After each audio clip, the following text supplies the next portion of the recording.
Hey guys, tonight we're heading back to a place you can almost taste, a land so ancient, the very dust in the air feels thick with history. We're going to ancient Sumer, a place where people were so organized they kept records of every single thing they did, and where they used beer, yes, beer as a kind of liquid spreadsheet. Imagine it. You're a Sumerian worker, your feet dusty from a long day's toil under the Mesopotamian sun. Maybe you've been shaping bricks for a ziggurat or tending to fields of grain. The air is warm, thick with the scent of hot clay and dried reeds. Your stomach rumbles, and the thought that keeps you going isn't a paycheck or a boss's praise, but a cool, thick, nutritious mug of beer waiting for you at the end of the day. It's the kind of reward system that makes a lot of sense, really.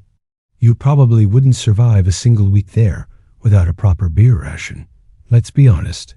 It's the very foundation of their civilization, a fact so simple and yet so completely mind-bending.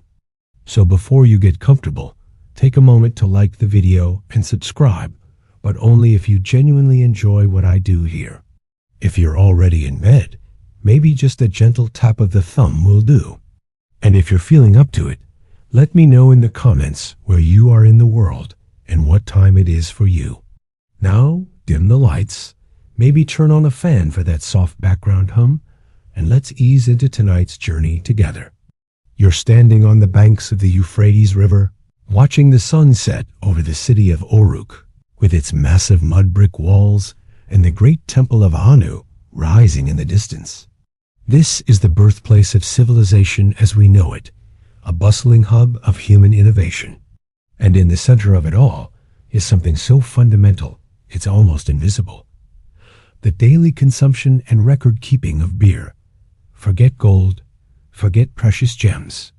The real currency here, the lifeblood of the economy and the glue of society, is this thick, grainy, slightly sour liquid. Historians still argue whether Sumerian beer was invented on purpose or simply discovered by accident when someone left a bowl of soggy grain out in the sun for a few days. Either way, once it was here, it was everywhere. It's not just a casual drink, it's a staple food, a sacrament, and a social lubricant all at once. Every person, from the lowest laborer to the high priest, received their daily ration, a universal right to this frothy sustenance.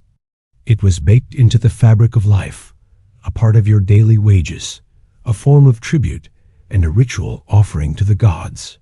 You see a family of artisans sitting together at the end of the day, passing around a large ceramic vessel with a handful of reeds poking out of it. The reeds are the straws you'd need them to get past the chunky, unfiltered sediment at the bottom of the brew. It's a moment of calm, a quiet celebration of another day survived. The air is filled with a gentle murmur of conversation, punctuated by the soft sloshing of beer.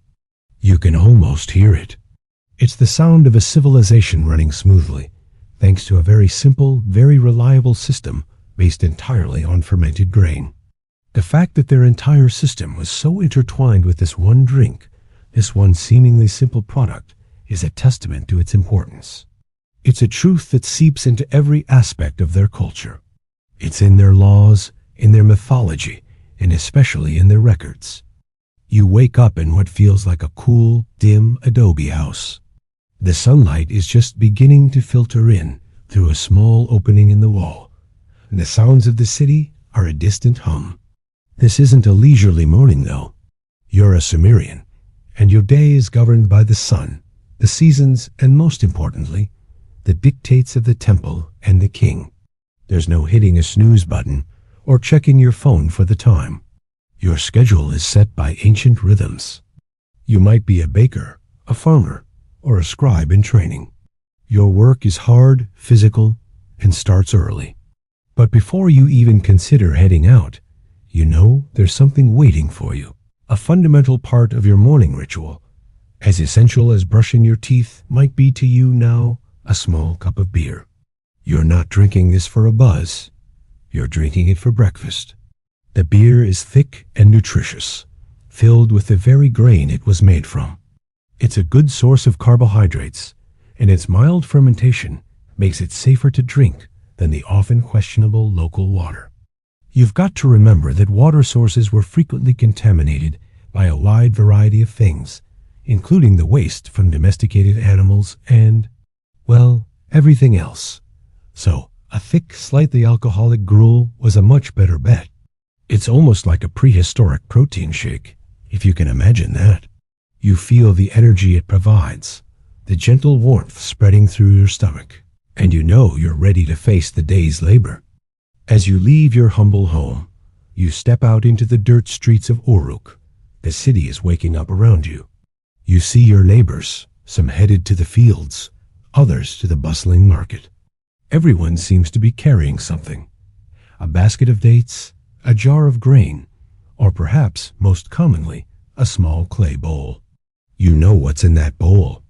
It's a fundamental part of their daily life, the lifeblood of their existence. You can even smell the sour-sweet scent of it on the air. It's a bit like the smell of a sourdough starter, only with more. Everything. The smell is a constant backdrop to life here, a gentle reminder of the city's economic engine. It's this daily ritual, this reliance on beer as a foodstuff and a constant source of calories, that helps explain why they were so obsessed with keeping track of it. You see, it wasn't just a luxury. It was a matter of survival. This wasn't a society where you could just pop down to the corner store for a quick snack. Every calorie was accounted for, and a miscalculation could mean a day without a proper meal. The temples, which functioned as the centers of a command economy, were in charge of distributing these daily rations. They needed to know exactly how much grain was going in and how much beer was coming out. It's a meticulous, almost mind-numbing task, but one that was absolutely necessary. You could almost picture a tired scribe, hunched over a clay tablet, carving out a series of wedges and lines to represent a new shipment of beer. The fact that the most common symbol on these ancient tablets, the most often repeated cuneiform sign, is a depiction of a beer jug, speaks volumes about its importance. Historians still argue whether the Sumerians started writing because of beer, or if the need to track beer was just the very first application of a new technology. Either way, the two are forever linked. For you, the worker, this system means a steady, reliable source of sustenance. You never have to worry about going hungry because your beer is your food, and it's a promise from the state that you will be fed. As a Sumerian, you understand that not all jobs are created equal, and neither are all beer rations. You trudge past the great ziggurat, a massive tiered temple complex that towers over the city. This is where the priests and the ruling elite reside, and their beer is, you suspect, of a much higher quality. Theirs is likely sweeter, perhaps with added spices or fruits, filtered and clear. Yours, on the other hand, is the workhorse beer, thick, grainy, and full of honest, hard-working nutrients. It's a subtle but powerful social marker, a symbol of your place in the grand hierarchy. It's a bit like the difference between a cheap box of wine you drink with your friends and a fine vintage you get on a special occasion. This liquid was more than just a drink. It was a form of payment. Imagine a world without coins, without paper money. What do you use to pay your workers, your scribes, your soldiers? You use beer. The daily wages for laborers, for example, were often paid in a combination of barley, oil, and, you guessed it, beer. A typical laborer might receive 2 liters of beer a day. A supervisor, overseeing a group of a dozen workers, might get 3 liters, a subtle bump that reminds everyone of his higher standing. A priestess or a high-ranking official could receive 5 or more liters, a clear sign of their elevated status. It was a beautiful, simple, and elegant system. You don't need to worry about fluctuating prices in the marketplace. The value of a day's labor is tied directly to the most important commodity in society. This system wasn't just about paying people. It was about maintaining control and order. By providing a fixed and reliable ration, the ruling class ensured that the workers were fed, hydrated, and just slightly inebriated enough to stay peaceful and compliant. It was an ingenious form of social engineering. The fact that their entire economic system, their very concept of a wage, was built on this frothy foundation is a testament to how central beer was to their way of life. The earliest law codes, like the Code of Hammurabi, contain very specific rules about beer, like the price of it and the proper behavior in a tavern. But the fundamental idea of it as a wage goes back even further, to the very beginnings of written law. The laws are a bit like modern regulations on alcohol. They're all about maintaining order and ensuring the product is what it says it is. The temple was the great bank of this society, and the scribes were its accountants. They kept meticulous track of every single jar that went out.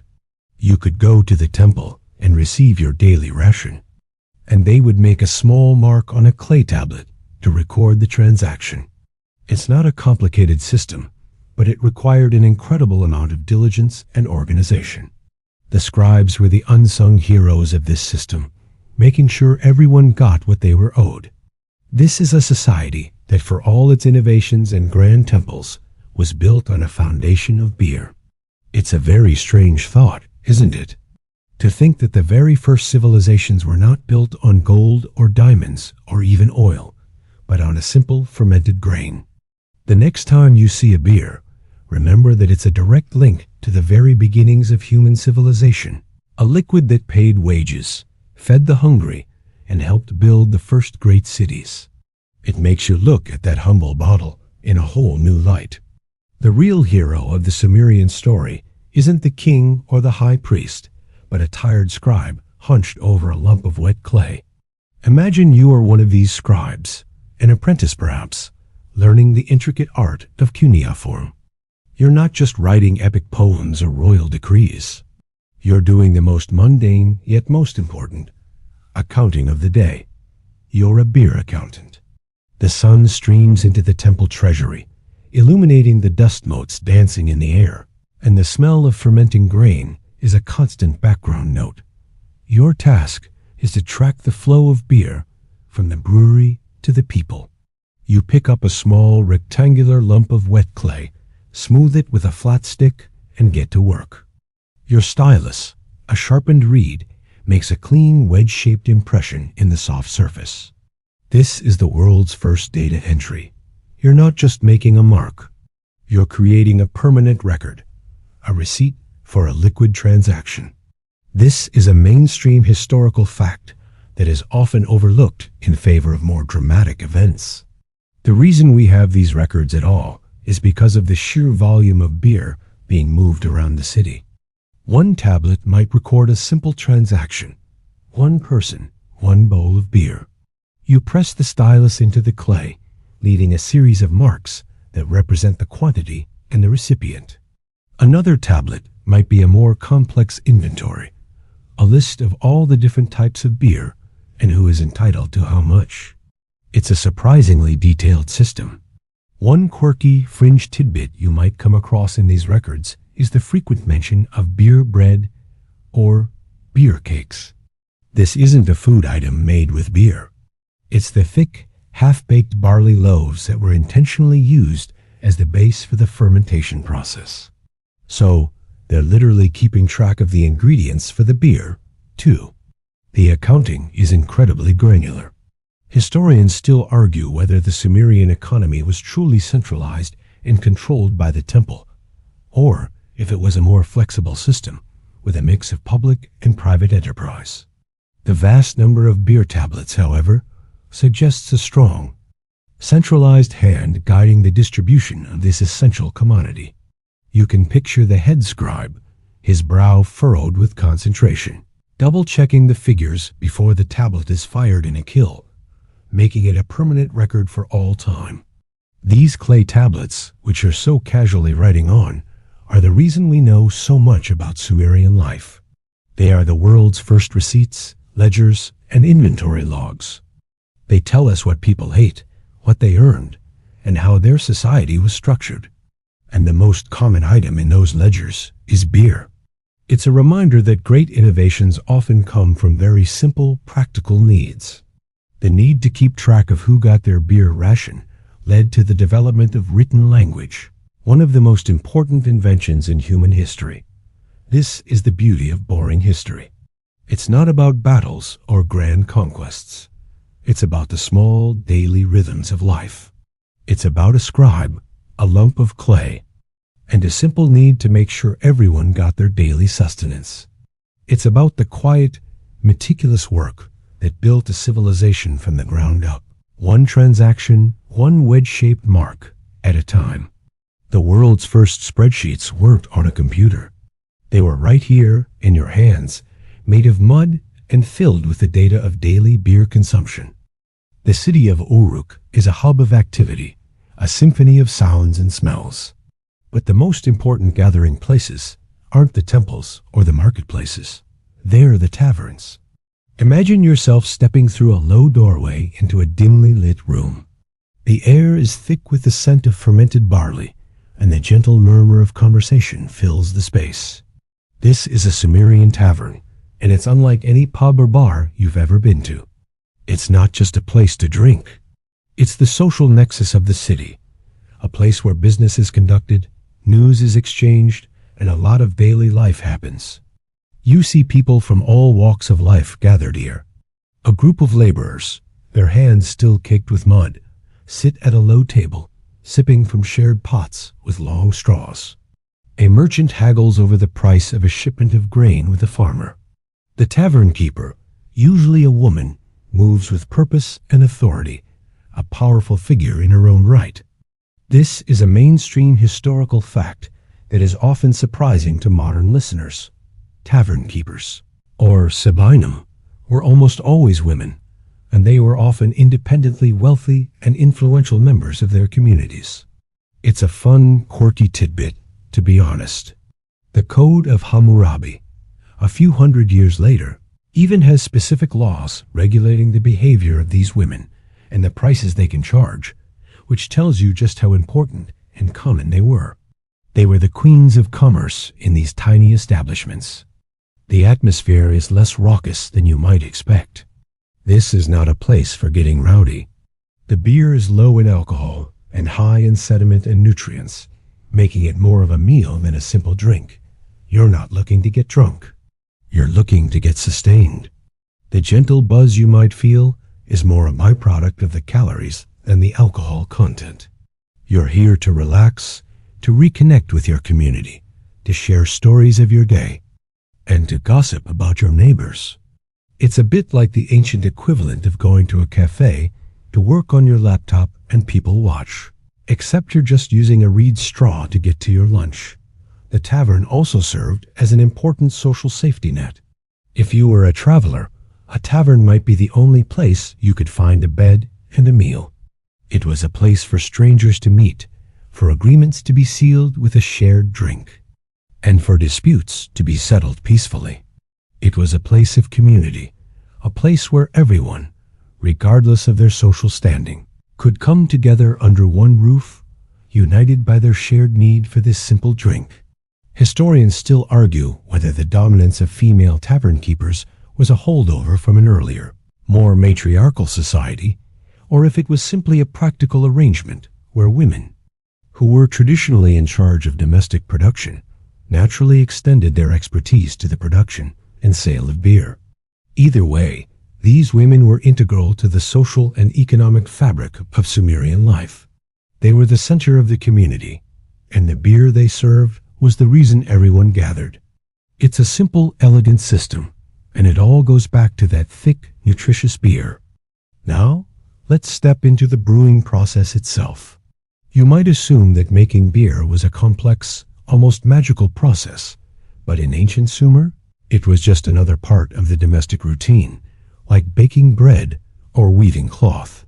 And in many ways, it was exactly like baking bread. The beer you're used to is likely a clear, bubbly liquid with a distinct foamy head. But the beer of ancient Sumer? It was a sweet, thick, and almost lumpy concoction. It was less like a modern beer, and more like a warm, fermented porridge or a grainy smoothie. This is a mainstream historical fact that completely changes your understanding of the drink. The Sumerians weren't trying to make a light, refreshing beverage. They were trying to create a nutritious, calorie-dense food source. The process began not with hops and malt, but with a special kind of bread.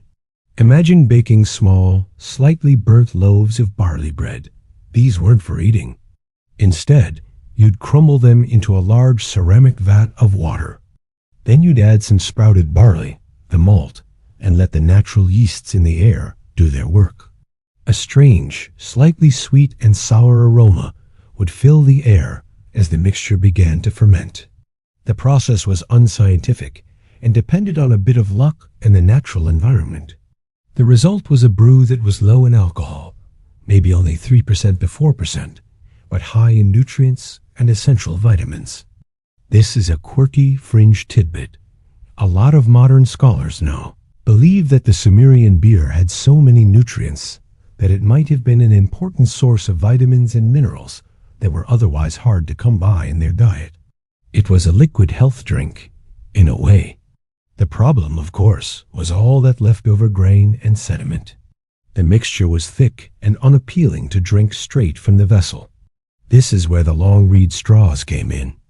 You would dip the straw deep into the vat, past the chunky, unpleasant layer at the top and bottom, to get to the relatively clear, drinkable portion in the middle. It's a very practical, very human solution to a very simple problem. It's a bit like drinking a milkshake with a very long straw to avoid the little bits of ice cream at the bottom. The image of a group of Sumerians gathered around a single vat, each with a long straw, is a powerful one, and it shows just how communal and shared this experience was.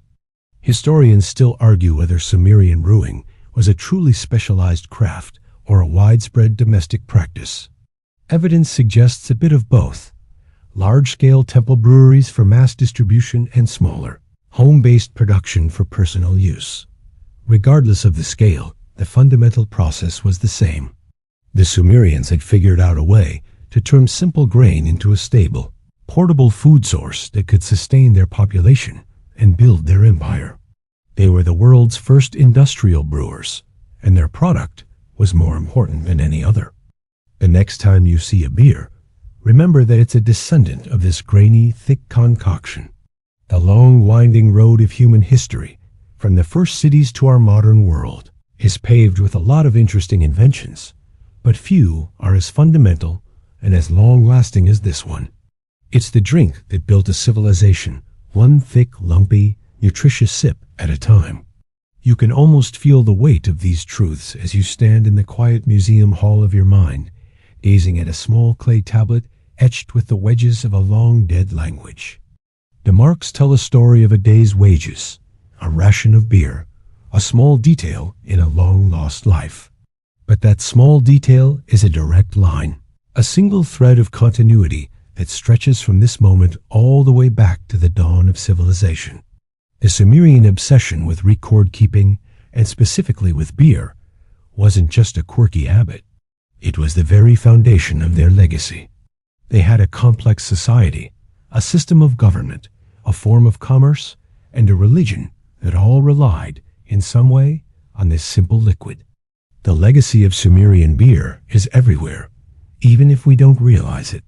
The invention of writing, a mainstream historical fact, can be directly tied to the need to keep track of trade and rations. As we discussed, the very first written characters or pictograms for things like barley and beer. This practical necessity led to a system of writing that would eventually be used to record law, literature, and history. So every book you read, every word you type, has a little bit of that Sumerian beer accounting in its DNA. And the cultural importance of beer? That's a legacy that has lasted for millennia. From the Egyptians who built the pyramids on beer rations, to the medieval monasteries that perfected the craft, to our own modern microbreweries, the idea of beer as a social lubricant and a foodstuff is an idea that was born right here in Sumer.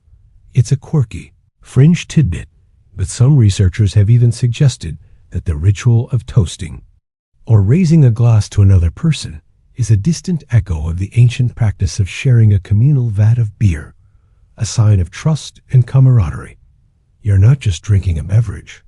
You're participating in a ritual that is thousands of years old.